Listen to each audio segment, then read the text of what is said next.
Welcome to Inside Iraq. I'm Jassim Azzawi. The specter of killing is stalking Iraqis everywhere, forcing them to invent new tricks to cheat death. Their past dreams of jobs, electricity, and democracy have all but evaporated. All they want now is just to stay alive. Amidst this horror, Iraqi politicians are playing the blame game. Seb Walker reports. Baghdad, an ethnically mixed capital of more than 5 million people. A dangerous city where your religion can cost you your life. Death squads have been operating in the Iraqi capital for months now, terrorizing neighborhoods and snatching innocent civilians off the street. The first thing they ask is whether the victim is Sunni or Shia. Either answer could get you killed. In desperation, Baghdad's residents have started carrying false identity papers, including these two students who spoke exclusively to Al Jazeera. This man's a Sunni with a traditionally Sunni name. My real name is Omar, but I changed the name on my ID card to Ammar because of the sectarian violence and murder based on identity. Carrying the wrong ID card was never more dangerous than in the recent mass kidnapping at the Sunni-controlled Ministry of Higher Education. Earlier this month, scores of armed men dressed as police raided this building. Up to 150 people were abducted, and few of the victims have been seen since. The entire staff was herded into the car park and separated out. The men checked everybody's ID before choosing their victims. My name is Marwan. I was forced to change it to Hussein simply because of the sectarian violence raging in Baghdad. Marwan and Omar say it's not unusual for fellow students to carry fake IDs in order to escape the death squads. 2 names, 2 identity cards. In Baghdad, it could save your life. Sebastian Walker, Al Jazeera. To discuss Iraq's killing fields, I'm joined from London by Dr. Ghassan Al-Atiyah, Director of Iraq Foundations for Development and Democracy, and from Washington by Mario Loyola, a fellow from the Foundation for Defense of Democracies. Welcome to both of you. Mr. Loyola, let me start with you. Iraq today is a failed state as a direct consequences of the invasion. Legal experts and scholars believe the US is responsible morally and legally to fix Iraq and stop the killing. What do you think? I think, first of all, Somalia is a failed state. Iraq is a failing state, and we have to do everything possible to make sure that it doesn't fail. Under international law, the occupation has an explicit legal obligation to provide security. And the dilemma that the administration faces is that occupation is a double-edged sword. It's necessary to protect, it's the only force in the country besides the Iraqi security forces that can protect a lot of the innocent civilians in many parts of the country, but at the same time it's a cause of a lot of the violence, it's a motivator to the insurgency, and it's a cause of a lot of the violence. So the dilemma for the administration is whether to add more troops, keep the troops that we have now, or begin to withdraw troops.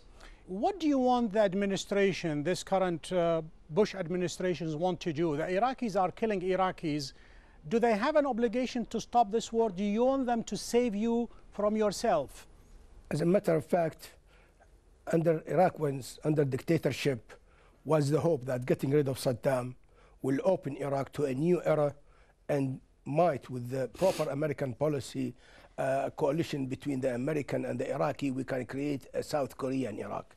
Unfortunately, the Americans simply squandered a military victory by lack of planning for post-Saddam. In a way, they opened the gate of hell in Iraq after closing a gate of dictatorship in Iraq.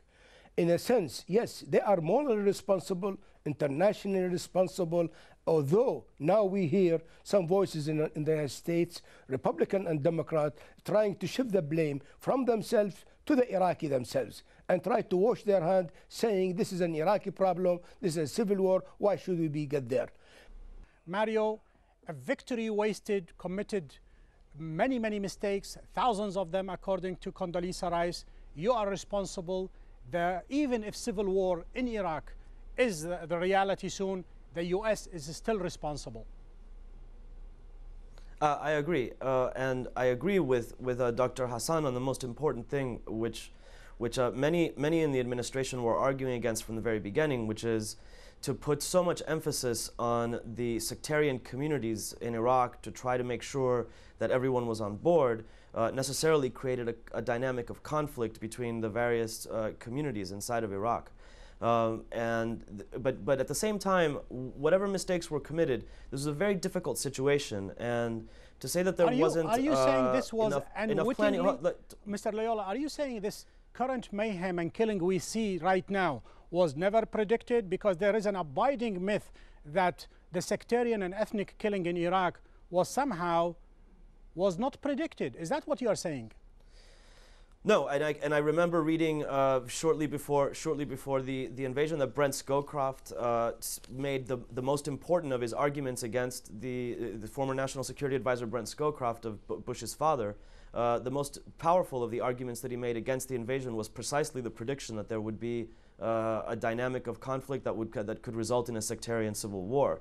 And that was something that a lot of us were very worried about. And unfortunately, administration policy, I agree with Dr. Hassan that administration policy... Mr. Loyola, a lot of you, by that I mean the die-hard neocons, especially there is a paper in 1997 by David Wormser, Richard Pearl, and Douglas Feith. They have advocated that civil war in Iraq would be a very good thing for Iraq. And as a matter of fact, they called on the United States to expedite ripping up Iraq. That's a frankly disrespectful and preposterous way to characterize the paper that you're talking about. No such thing was said in that paper. What they're talking about in that paper is the need to enforce Security Council resolutions and establish proper governance in Iraq. It's nothing like what you just said. Dr. Ghassan Atiyah, if you remember perhaps what Colin Powell told Mr. Bush, the president, he said, you break it, you own it. You break it, you pay for it. Now Iraq is broken. Who is going to pay for it? Well, as a matter of fact, as an Iraqi, for me, the priority is to salvage Iraq. Apportioning blame will serve no purpose as far as I'm concerned. The Americans made mistakes, huge mistakes, and they have simply to ask them, did they bargain for having 3,000 Americans killed, young women and men, and 20 or 30,000 maimed and injured? Is that what they bargained for? This is the way to spread democracy in the Middle East? They made a mess of this. Now the reputation of the United States is the lowest point for the last, since decades, if even worse than Vietnam days. Now the Americans are aware there is something wrong there. But the question is how to face it. Do they have the courage to reassess their policies, or simply say we stay the course, or we shift the blame to the Iraqi, let us wash our hands, all these things. So far, there's no clear indication of what they do. However, the way I see it, the American policy inadvertently, and this is the unintended consequences of war, they actually empowered the Iranian and the Syrian.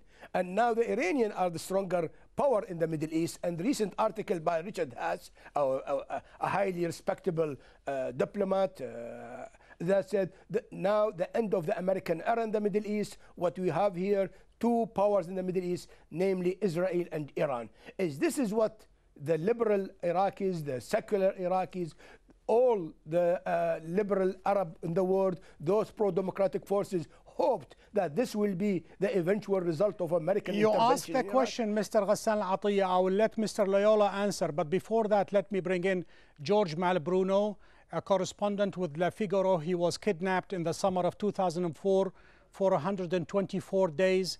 And to the best of our knowledge, the French government never paid ransom for him. From what you've seen and what we've studied, Mr. Malbruno, how prevalent is kidnapping in Iraq? It has been a huge activity since spring 2004. It started with the kidnapping of South Korean workers after it spread with us and Italians. In our case, we don't know if the French government pay any ransom, but we know that it has been the case in other kidnappings, and for sure for guerrilla groups, kidnapping, and mainly kidnapping, don't forget, Iraqis, has been a huge activity, and for them it's one of the main resource of income. More than 655,000 people of Iraq, they have died. Senator Rockefeller asked the following questions. Is the world better off today after the invasion of Iraq, even if Iraq was still run by Saddam Hussein? Is it time to answer that question?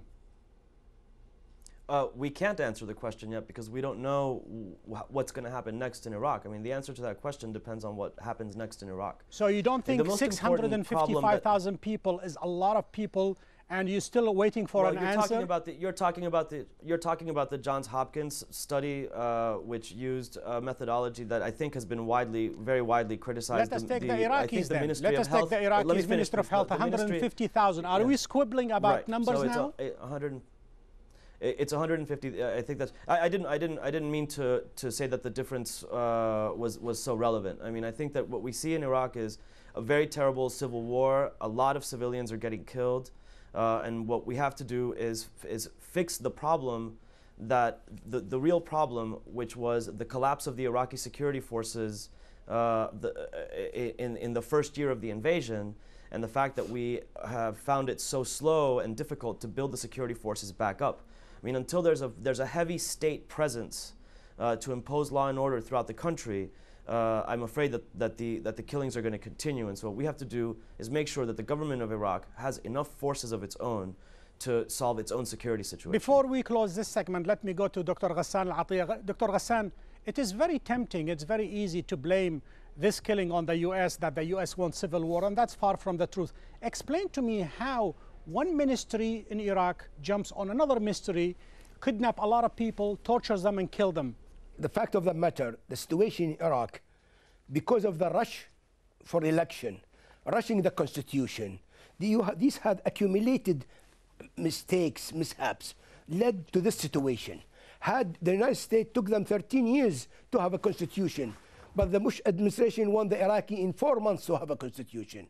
The election were lopsided, and all this, instead of paving the way for a real national reconciliation, the American administration came with preconceived ideas, especially from the militant conservative in the Pentagon. They thought they know better Iraq than we Iraqis themselves. I, by the way, participated in one of the conferences held by the Foundation for Defense of Democracies. I was aghast to hear voices of those who think that we can do everything, we will render Iraq the way we want to do. At that point, I, among others, said, dissolving the army will create a vacuum. You are so good, the American administration, in creating enemies and uniting the enemies. The disbanded army simply has no way of living other than joining the resistance. The de-Baathification, we are more like the Soviet Union. Dr. Ghassan, let me stop you for just a second. Let me give the final word to Loyola. Go ahead, Mr. Loyola. Make it short. Sir, I mean, the army disintegrated on its own. The disbanding ceremony was just a recognition of reality. The most important thing, though, is something that Dr. Hassan said, which is, look, the ministers in the Iraqi government do not represent the central government. This is a Bremer line. The Iraqi army the minister in the Iraqi government, let me finish, please. The ministers in the Iraqi government, the problem is that the ministers in the Iraqi government represent their own constituencies. So you have the Shia community that feels as if it owns the Ministry of the Interior, the Sunni community that feels as if it owns the Ministry of Education. What we need is ministers that are loyal, not first of all to their communities, Mr. Loyola, but loyal to the primacy of the rule of law into the central government. These people, they came in the wake of the invasion. You guys should have been more careful in selecting who comes to power. Mario Loyola from Washington, Ghassan Al-Atiyah from London, and George Malbruno here in Doha. Thank you very much. We will take a short break now. Stay with us.